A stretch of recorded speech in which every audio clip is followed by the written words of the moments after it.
pa lang, pak! Grabe naman, nakakatakot naman itong tilapia ang ta. O, diba? Hello mga beshi. So, alam niyo ba mga beshi? Ito na yung ano namin sa tilapia. Oh, grabe, ang dami namin nakain tilapia. Pero alam niyo mga beshi, parang nakakatakot na kainin ang tilapia ngayon. So, sobrang laki. Ulo pa lang, pak! Grabe naman, nakakatakot naman itong tilapia ang ta. O, diba? Sisimutin ko na lang siya mga beshi kasi sayang naman. Maganda sa tilapia. Yung mga buto-buto niya. Diba, paubos na. Ito. Yan yung pinakain natin. Diba? Wala siyang masyadong asin kaya feel na feel mo yung lasa ng laman.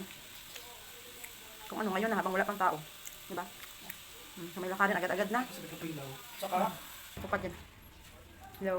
lag ba yung alis niya? Food charge. Tama. Kala ko tapos na siya.